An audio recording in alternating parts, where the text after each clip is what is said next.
Hi hello ನಮಸ್ಕಾರ ವಿಜಯಶಾಲಿ ಚಾನಲ್ಗೆ ಸ್ವಾಗತ.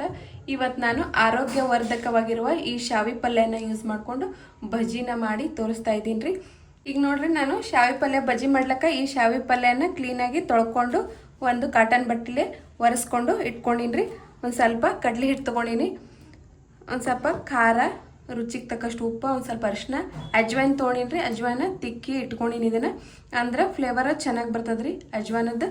ಅಜ್ವಾನ ಹಾಕ್ರಿ, ಸ್ಕಿಪ್ ಮಾಡಬೇಡ್ರಿ. ಒಂದೆರಡು ಸ್ಪೂನ್ ಆಗೋಷ್ಟು ಜೋಳದ ಹಿಟ್ಟನ್ನು ತೊಗೊಂಡಿನಿ ರೀ.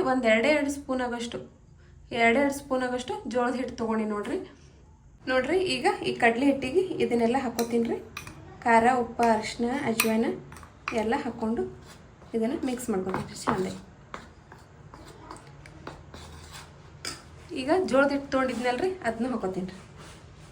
ಒಂದೆರಡು ಸ್ಪೂನ್ ಆಗೋಷ್ಟು ಜೋಳದ ಹಿಟ್ಟು ಹಾಕೋರಿ. ಅಂದರೆ ಜೋಳದ ಹಿಟ್ಟು ಹಾಕೋರಿ, ಸ್ಕಿಪ್ ಮಾಡಬೇಡ್ರಿ. ಬಜ್ಜಿ ತುಂಬ ಚೆನ್ನಾಗಿ ಬರ್ತಾವ್ರಿ. ಜೋಳದ ಹಿಟ್ಟು ಹಾಕ್ಕೊಂಡು ಮಿಕ್ಸ್ ಮಾಡ್ಕೊರಿ. ಈಗ ಸ್ವಲ್ಪ ನೀರು ಹಾಕೋತಾ ಇದನ್ನು ಮಿಕ್ಸ್ ಮಾಡ್ಕೊಂಡು, ಒಮ್ಮೆಕ್ಲೆ ನೀರು ಹಾಕೋಬೇಡ್ರಿ. ಸ್ವಲ್ಪ ನೀರು ಹಾಕೋತಾ ಇದನ್ನು ಕಲಿಸ್ಕೊರಿ. ಇದು ಗಟ್ಟಿಯಾಗಿ ಇರ್ಬೇಕ್ರಿ. ಇಲ್ಲ ನೀರು ಆಯ್ತಂದ್ರೆ ಎಲ್ಲಿದಿಂದ ಜಾರ್ತದ್ರಿ. ಅದಕ್ಕೆ ಒಂದು ಸ್ವಲ್ಪ ಗಟ್ಟಿಯಾಗೇ ಇದನ್ನು ಮಿಕ್ಸ್ ಮಾಡ್ಕೊಳ್ಳೋಣ ನೋಡ್ರಿ. ಹಿಟ್ಟಿನ ಕನ್ಸಿಸ್ಟೆನ್ಸಿ ಈ ಥರ ಇರ್ಬೇಕು ನೋಡ್ರಿ. ಭಾಳ ಅಳಕನೂ ಮಾಡ್ಕೋಬೇಡ್ರಿ, ಭಾಳ ಗಟ್ಟಿನೂ ಮಾಡ್ಕೋಬೇಡ್ರಿ. ಈ ಥರ ಇದ್ರೆ ಸಾಕ್ರಿ. ಈಗ ಎಲೆಗೆ ಹಚ್ಕೊಂಡ್ರಿ ನೋಡ್ರಿ. ಈ ಎಲೆಗಳಿಗೆ ಈ ಥರ ಡಬ್ ಹಾಕಿ ಇದನ್ನು ಸ್ಲೋ ಆಗಿ ಹಚ್ಕೊರಿ. ಚೆಂದಾಗಿ ಇದ್ರ ತುಂಬ ಹಚ್ಕೊರಿ ನೋಡ್ರಿ. ಶಾವಿ ಪಲ್ಯ ನೋಡ್ರಿ, ಈ ಶಾವಿ ಪಲ್ಯದ್ದು ಹೆಲ್ತ್ ಬೆನಿಫಿಟ್ ಅಂತೂ ತುಂಬ ಇದಾವ್ರಿ. ಶಾವಿ ಪಲ್ಯ ವರ್ಷಿಗೊಮ್ಮೆ ಇದನ್ನು ತಿನ್ಬೇಕಂತ ಹೇಳ್ತಾರೆ. ತುಂಬ ಆರೋಗ್ಯದ ಬೆನಿಫಿಟ್ಸ್ ಅಂತೂ ತುಂಬಾ ಇದಾವ್ರಿ. ಇದರದ್ದು ಕಣ್ಣಿನ ಆರೋಗ್ಯಕ್ಕಂತೂ ತುಂಬಾ ಒಳ್ಳೇದ್ರಿ. ಮತ್ತು ಇಮ್ಯುನಿಟಿ ಸಿಸ್ಟಮ್ನ ಬೂಸ್ಟ್ ಮಾಡುತ್ರಿ. ಇದನ್ನು ಹಾರ್ಟ್ ಹೆಲ್ತಿಗಂತೂ ತುಂಬಾ ಒಳ್ಳೇದ್ರಿ. ಮತ್ತು ಈಗ ಏನಾರ ಕ್ಯಾನ್ಸರ್ ಸೆಲ್ಸ್ ನಮ್ಮ ದೇಹದಾಗ ಹುಟ್ಟುತ್ತಿದ್ವು ಅಂದ್ರೆ ಅದನ್ನು ಇದು ಕೊಂದು ಹಾಕುತ್ತತ್ ನೋಡ್ರಿ.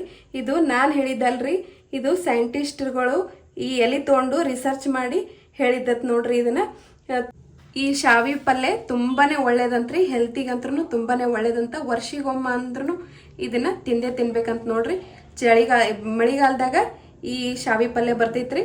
ಅವಾಗ ನೋಡ್ರಿ ಇನ್ನು ತಗೊಂಡು ಒಂದ್ಸಲನಾದ್ರೂ ಈ ಶಾವಿ ಪಲ್ಯ ತಿನ್ರಿ. ಈ ಥರ ಮಡ್ಚ್ಕೋಬೇಕು ನೋಡ್ರಿ. ಈ ಎಲೆ ಎಲ್ಲ ಹಚ್ಕೊಂಡು ಈ ಥರ ರೋಲ್ ಮಾಡ್ಕೊಂಡು ನೋಡ್ರಿ. ಇದನ್ನ ನೋಡ್ರಿ, ಈ ರೀತಿ ನಾನು ಕಡ್ಲಿ ಹಿಟ್ಟ ಈ ಶಾವಿ ಪಲ್ಯಕ್ಕೆ ನೀಟಾಗಿ ಎಲ್ಲ ಹಚ್ಕೊಂಡು ರೆಡಿ ಮಾಡಿ ಇಟ್ಕೊಂಡಿನ್ರಿ. ಆಲ್ರೆಡಿ ನಾನು ಎಣ್ಣೆನೂ ಕಾಯ್ಲಕ್ಕೆ ಇಟ್ಕೊಂಡಿನ್ರಿ. ಈಗ ಎಣ್ಣೆ ಕಾಯ್ದೈತಿ. ಈಗ ನೋಡ್ರಿ, ಇದನ್ನು ಈ ಥರ ಗ್ಯಾಸ ಒಂದು ಸ್ವಲ್ಪ ಲೋ ಫ್ಲೇಮ್ನಲ್ಲಿ ಇಟ್ಟು ನೀಟಾಗಿ ಇದನ್ನು ಕರ್ಕೊಳ್ಳಿ.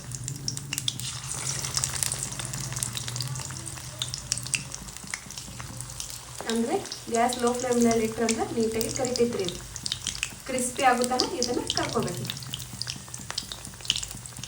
ನೋಡ್ರಿ. ನೀವು ಹೆಲ್ದಿ ಅಂತೀರಿ ಮತ್ತು ಎಣ್ಣೆ ಕರಿತೀರಿ ಅಂತ ಕೇಳ್ಬೋದ್ರಿ. ಇದು ರೀ ಶಾವಿ ಪಲ್ಯ ಎಣ್ಣೆಗಿರುವಂಥ ಕೆಟ್ಟ ಪದಾರ್ಥಗಳನ್ನು ತೆಗಿತೈತೆ ಅಂತ ನೋಡ್ರಿ. ಅಷ್ಟು ಇದಕ್ಕೆ ಪವರ್ಫುಲ್ ಶಕ್ತಿ ಐತೆ ಅಂತ ನೋಡ್ರಿ ಶಾವಿ ಪಲ್ಯಕ್ಕೆ. ನೀವು ಖಂಡಿತನೂ ಇದು ಒಂದ್ಸಲ ಟ್ರೈ ಮಾಡಿ ನೋಡ್ರಿ.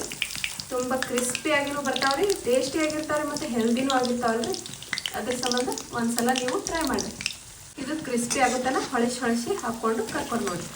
ನೀವು ಕರ್ದ ತಗೊಂಡಿನ್ರಿ ನೋಡ್ರಿ. ನಾನು ಈಗ ನಿಮಗೆ ದೊಡ್ಡ ಬೇಡ ಅಂದ್ರೆ ಸಣ್ಣ ಹಿಂಗೆ ಮಾಡಿಕೊಂಡು ಬಜ್ಜಿಗತ್ಲೆ ನೀವು ಸಣ್ಣ ಮಾಡ್ಕೊಂಡು ಇವನ್ನ ಕರ್ಕೋಬೇಕು ನೋಡ್ರಿ. ರೆಡಿ ಈಗ ನೋಡ್ರಿ ಶಾವಿ ಪಲ್ಯದ ಬಜ್ಜಿ ರೀ. ತುಂಬಾ ಟೇಸ್ಟಿ ನೋಡ್ರಿ, ಎಷ್ಟು ಕ್ರಿಸ್ಪಿ ಆಗ್ಯಾವ ಅಂತ ಹೇಳಿ. ತುಂಬಾ ಟೇಸ್ಟಿಯಾಗಿ ಇರ್ತಾವ್ರಿ ಮತ್ತು ಹೆಲ್ದಿನೂ ಇರ್ತಾವ್ರಿ.